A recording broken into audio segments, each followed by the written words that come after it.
What's up, everybody? It's Group A, and today we're going to talk about the nervous system. The topics that we're going to go over are the membrane structure, the anatomy of a neuron, the energy potential, and protein channel pumps. So stay tuned, listen, and hope you guys learn something new. Thanks, guys.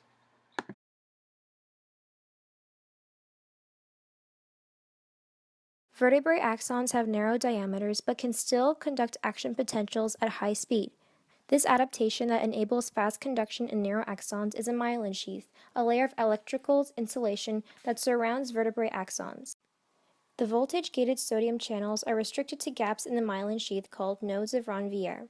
The extracellular fluid is in contact with the axon membrane only at the nodes. As a result, action potentials are not generated in the regions between the nodes. Rather, the inward current produced during the rising phase of the action potential at a node travels all the way to the next node, where it depolarizes the membrane and regenerates the action potential. This mechanism is called saltatory conduction because the action potential appears to jump along the axon from node to node. The arrival of an action potential at a synaptic terminal depolarizes the plasma membrane, which opens the voltage-gated channels to allow calcium ions to diffuse into the terminal. The resulting rise in the calcium ion concentration in the terminal causes some of the synaptic vesicles to fuse with the terminal membrane, which releases the neurotransmitters. These neurotransmitters then diffuse across the synaptic cleft, which is a narrow gap that separates the presynaptic neuron from the postsynaptic cell. The majority of synapses are chemical synapses, which involve the release of a chemical neurotransmitter by the presynaptic neuron. At each terminal, the presynaptic neuron synthesizes the neurotransmitter and packages it into multiple membrane-bounded compartments called synaptic vesicles.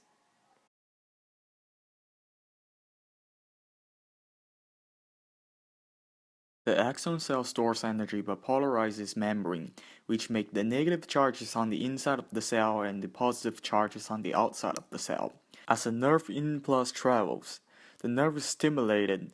It reaches threshold potential and opens the sodium channel in the cell membrane, and the sodium ion will be diffused into the cell. The charge reverses at the point on neuron where positive charges on the inside and the negative charges on the outside, and the cell becomes depolarized. The nerve impulse travels down the neuron like a wave, which change in charge opens the next voltage-gated sodium channel.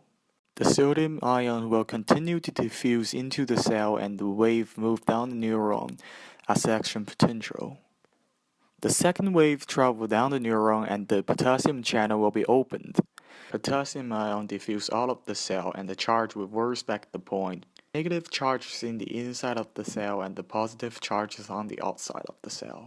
The sodium channel opens much faster than the potassium channel. The nerve resets itself by pumping sodium ions out of the cell and potassium ions out of the cell against concentration gradient.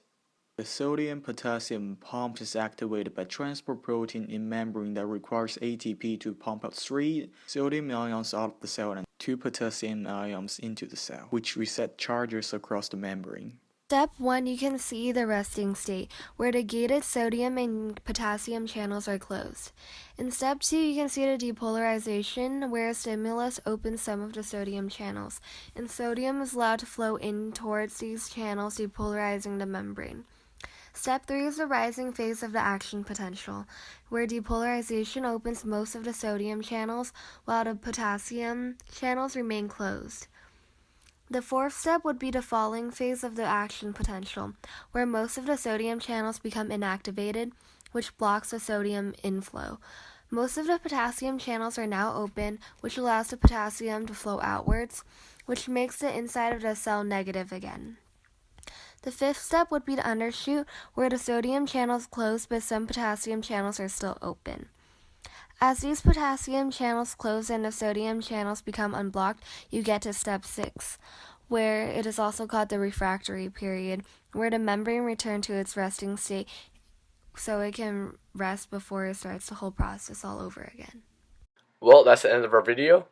Hopefully you guys learned more about the membranes, the energy potential, the structure of a neuron, and the protein channel pumps. Hopefully you guys do well on your tests. Good luck, And have a nice day, guys. Thanks.